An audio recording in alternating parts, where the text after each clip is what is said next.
আজকে আলোচনা করব শীতকালে যে খাবারগুলো আপনাকে খেতেই হবে, যে খাবারগুলো আপনার ডায়েটে রাখতেই হবে। শীতের দিনে স্কিনের ওপরে বা শরীরের ওপরে স্পেশাল কেয়ার নিতে হয়। তার কারণ হচ্ছে যে শীতে কি হয় না, স্কিনটা কুঁচকে যায়, হাইড্রেশন কমে যায়, ডিহাইড্রেটেড হয়ে যায় বা স্কিনটা রুক্ষ হয়ে যায়। আর একটা কারণ হচ্ছে সেটা হচ্ছে যে জল কম খাওয়া হয়। তার জন্য শীতে স্পেশাল কেয়ার নেওয়া দরকার। তো খাবারের তালিকায় যে খাবারগুলো আপনাকে রাখতেই হবে তার মধ্যে প্রথমেই পড়ছে খেজুরের গুড়। এটা শরীরের তাপমাত্রা বাড়াতে সাহায্য করে, অর্থাৎ শরীরের ভিতরের তাপমাত্রা বাড়াতে সাহায্য করে। এর মধ্যে প্রচুর পরিমাণে মিনারেলস আছে। আখের গুড়ের থেকে খেজুরের গুড় কিন্তু এই ক্ষেত্রে অনেক ভালো। আর খেজুরের গুড়ের মধ্যে গ্লাইসেমিক ইন্ডেক্স যেটা সেটা অনেকটা কম।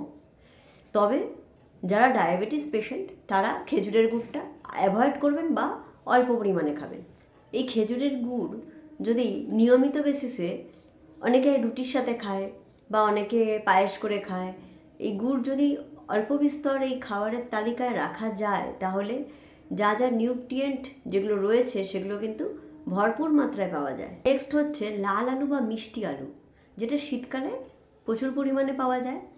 এটা শরীরের ভিতরের তাপমাত্রা বজায় রাখতে সাহায্য করে, হাইড্রেটেড রাখে শরীরকে। তো এর মধ্যে অনেক রকমের নিউট্রিয়েন্ট আছে। নর্মাল আলু যেগুলো বাজারে পাওয়া যায়, যেগুলো আমরা সচরাচর খেয়ে থাকি, সেগুলোর থেকে এর নিউট্রিয়েন্ট ভ্যালু বা পুষ্টিগত গুণ কিন্তু অনেক বেশি। এর মধ্যে বিটা ক্যারোটিন আছে, যেটা ভিটামিন এ তে শরীরে কনভার্ট হয় এবং ভিটামিন এ চোখের জন্য ভালো, স্কিনের জন্য ভালো, ওভারঅল হেলথের জন্য ভালো। ভিটামিন সি রয়েছে এর মধ্যে প্রচুর পরিমাণে, ক্যালসিয়াম রয়েছে, আয়রন রয়েছে, ম্যাগনেসিয়াম রয়েছে। এর মধ্যে কমপ্লেক্স কার্বোহাইড্রেট আছে, যেটা প্রচুর পরিমাণে শরীরে একটা এনার্জি দেয়, ইনস্ট্যান্ট এনার্জি দেয়। ভিটামিন সি থাকা এটা ইমিউনিটি বাড়াতে সাহায্য করে, স্কিন গ্লো করতে সাহায্য করে। নেক্সট হচ্ছে তিল।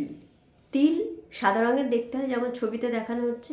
তিল কিন্তু শরীরের তাপমাত্রা বজায় রাখতে সাহায্য করে, অর্থাৎ ভিতরের তাপমাত্রাটাকে বাড়িয়ে দিতে সাহায্য করে, যেটা শীতকালের জন্য অনেক বেশি উপকারী। তাহলে শীতকালে কি না অতটা ঠান্ডা লাগবে না। এর মধ্যে আছে ওমেগা 3 ফ্যাটি অ্যাসিড, এর মধ্যে আছে পলি আনস্যাচুরেটেড ফ্যাটি অ্যাসিড, যেটা শরীরের জন্য খুব ভালো।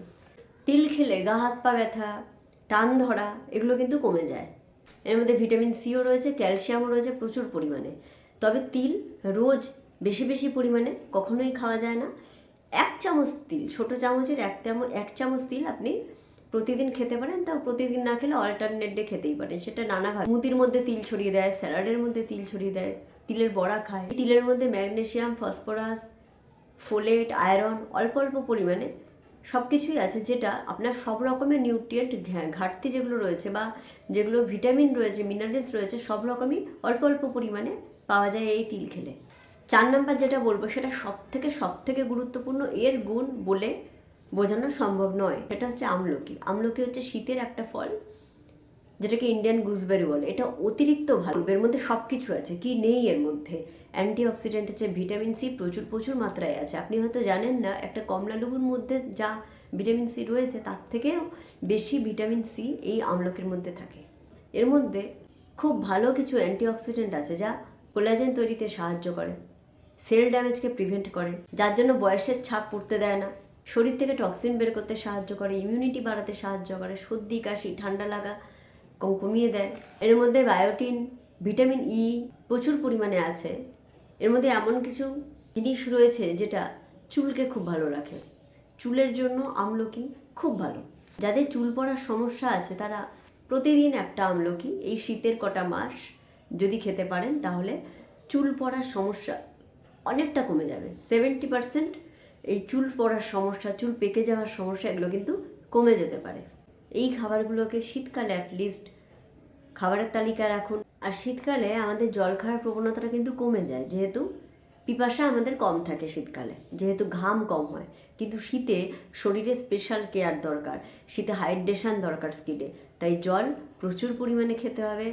যদি জল ভিতর থেকে না যদি শরীর ভিতর থেকে না হাইড্রেট থাকে তাহলে কিন্তু স্কিনের গ্লো আপনি যা কিছুই খান না কেন কিছুতেই বাড়বে না, এবং শরীরেও কিন্তু আর্দ্রতা আসবে না, শরীর শুষ্ক থাকবে। তাহলে যে খাবারগুলোর কথা আমি বললাম সেগুলো ডায়েটে রাখুন এবং খাওয়ার চেষ্টা করুন, তাহলে দেখবেন শীতকালে আপনারা অনেক ভালো আছেন। আজকের ভিডিওটা এখানেই শেষ করছি। পরে অন্য আর একটা নতুন ভিডিও নিয়ে আবার দেখা হবে। ধন্যবাদ।